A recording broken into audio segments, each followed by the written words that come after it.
With the 7.4 update coming to Final Fantasy XIV next month, we will be getting a great addition to Glamour. If you've been living under a rock and were unaware, Glamour is going to be updated to no longer have role lock or class lock on any of it, meaning new Glamour options available that were never available before have just been opened up to us. But where will you find these new Glamours? Ladies and gentlemen, welcome. I'm Kurojaku, and today I have looked far and wide for some of the more niche hidden spots to find neat Glamour for you to try out. Some you may not have thought of, some were never possible before. That's right, bitches. The title was a lie. You got clickbaited. This is not the worst glams. This is actually secret glams that you never thought to look for. Let's get to it. Now, before I get into the glamours themselves, I actually want to point out one little thing. If you were unaware, you could actually start pre-prepping your glamour plates for the update right now. A little PSA for you. See, glamour plates don't really have any internal check to tell if what you've put on a single plate is incompatible with each other or not, meaning while you won't be able to actually equip the plate in full at this moment, you can absolutely go into your glamour dresser and set up full plates with dyes and everything you could want. That way when 7.4 comes out, it's there. It's on your glamour plates. Once you update the game, you have your glams. Now, all that out of the way, let's discuss some sneaky little glamour locations. The first thing I'm going to mention is actually artifact gear, also just known as job gear more generally.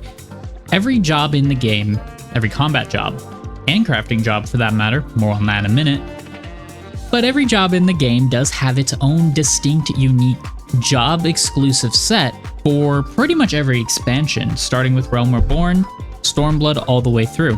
Previously, these were locked to one class, and only one class could use them, but now all bets are off. We can do whatever we wish, and these glams tend to be some of the more distinct and standout glamours out of any of them in the dungeons, because the artists had the option to design them specifically for a certain class identity or style.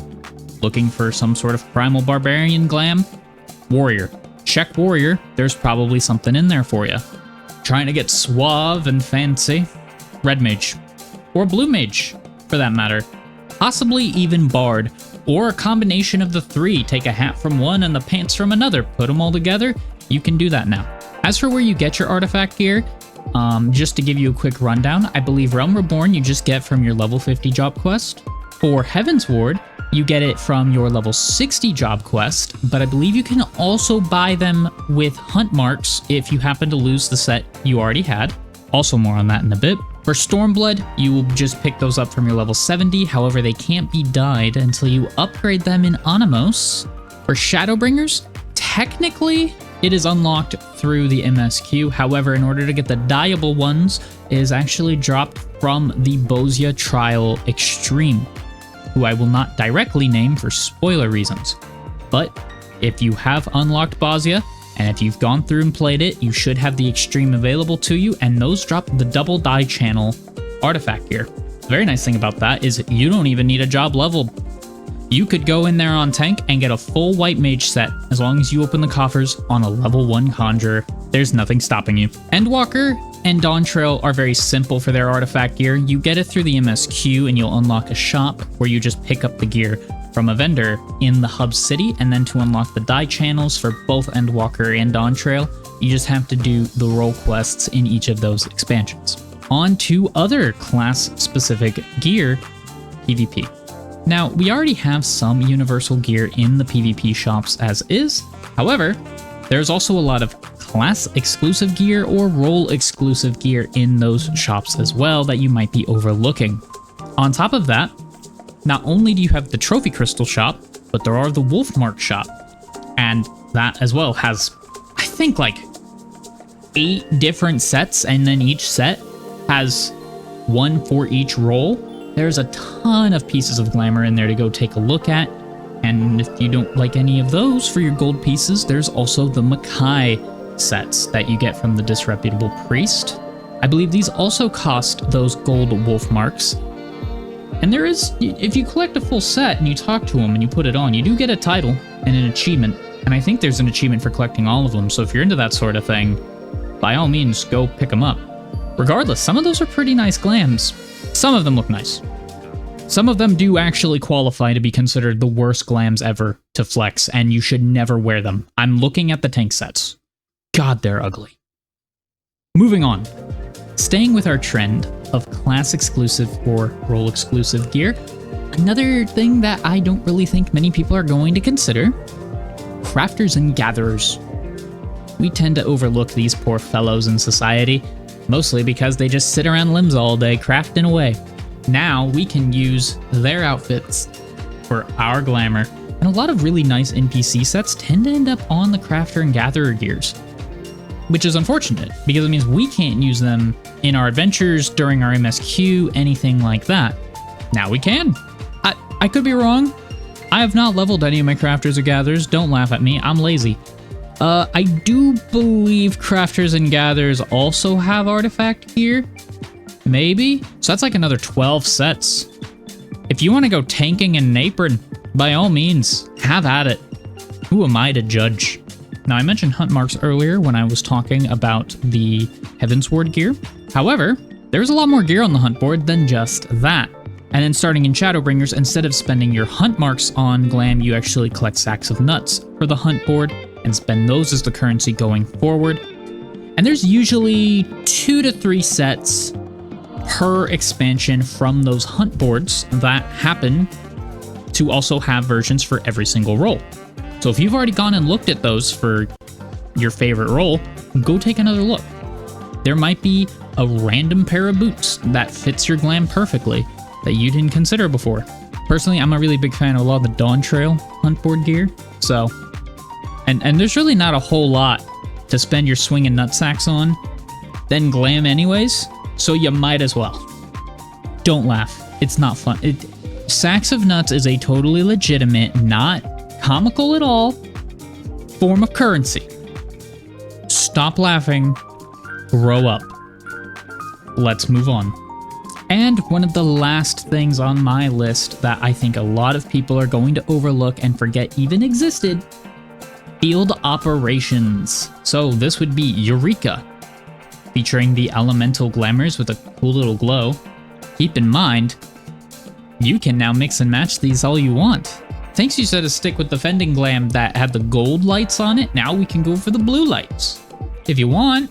Or Reapers can wear the gold lights. Or you could put that golden tank set on a lovely little white mage. It's fantastic. I highly recommend. Elemental set of Fending is amazing. I don't care who you are, go get one of those.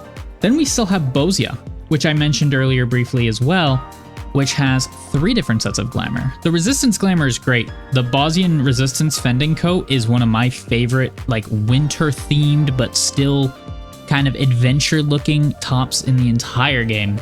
I use it quite frequently. Anytime I'm going into a cold area, that's usually the top I end up using. But that is an option. However, the real treat here in Bozia are the kind of Garlean general looking glamours that you can get from Delibram Regine. These things look awesome. And previously, you had to just do the one set. You couldn't mix and match. If you really liked the torso from one set of armor, but you didn't like the helmet, that's unfortunate for you. I guess you just don't wear the helmet. Now, you could take the helmet from one and the boots from another and this chest plate and put them all together. Make the perfect set for you. Also, a little side note. Now, I don't know because I've never played Final Fantasy IX, but supposedly all of these sets are characters from Final Fantasy IX. And I believe one of the characters happens to be some sort of Viper. He's got dual blades and he sticks them together into like a twin blade situation. But for whatever reason, SE decided to give that guy's set to the tanks. But now, if you're a Viper main and you love FF9 and you love that character and you want it, you can go get the Fending set and you're good to go. And it just came to mind with this whole glamour update, so I thought I'd mention it. Anyways, moving on.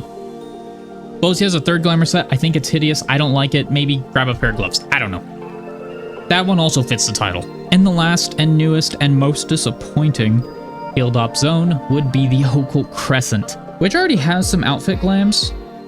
There's only one set of glamour that you could pick up there currently, as it's only half released at the moment. That actually affects your stats there. However, there are some pretty nice glams. I mean, you got like a Napoleonic Revolutionary War looking coat with a couple different color options. Or if you just want to be a furry, good for you. Don't know why you wouldn't just play Hrothgar. Unless you want to be a Hrothgar wearing another Hrothgar. In which case, is that a war crime? You know what? I'm not going to step into that conversation. I'm going to let you figure that out, and I'm just going to move on to the last few closing remarks I have before I get in trouble. And before I let everyone go, I do want to mention a couple of things. One, keep in mind alternate color palettes for your favorite glamours. For example, in Hero's Path, or Hero's Journey, one of the MSQ dungeons, one of the MSQ patch dungeons of Shadowbringers has this fending set and this maiming set. They're very similar with very slight differences, especially on the helmet and significantly different coloration. This same set design also got repurposed and re-released with different coloration in Endwalker in Tissa's Hyperborea, which are these two sets. Just as an example, so if, let's say the Tissa's fending set is one of your favorite sets, maybe you use the helmet all the time, now you have other alternatives for the same helmet to consider going and getting. This is very, very good when it comes to trying to match metallics. There are often going to be multiple versions of the same glamour, and all of them are dyeable, but with a different color metallic supporting it. And nothing is more infuriating than finding a really cool glam, but the one for tank just happens to be a weird metal color that you don't possess. It's the most infuriating thing when you're trying to make a glam plate, but now we don't have to worry about that. Now you just find the striking one, or the maiming one, or, I don't know, it's on a healer for some godforsaken reason, who the fuck knows? But now you can use it. There's no rules. And if you need any other locations to check for glamour that I did not mention, so obviously there's dungeons, there's alliance raids, there's normal raids.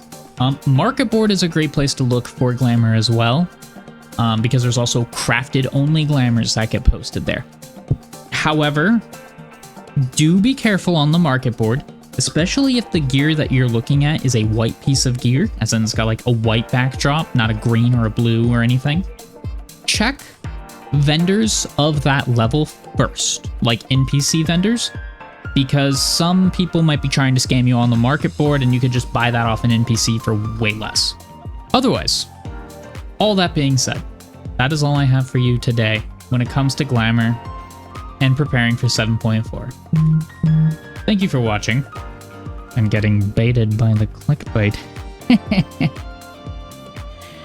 Gotcha. Anyways, you can like, you can subscribe, and you can let me know down in the comments any glamours you will be on the lookout for or have in mind for the next update. If you so wish, do as you please. I will see you all again. Until next time.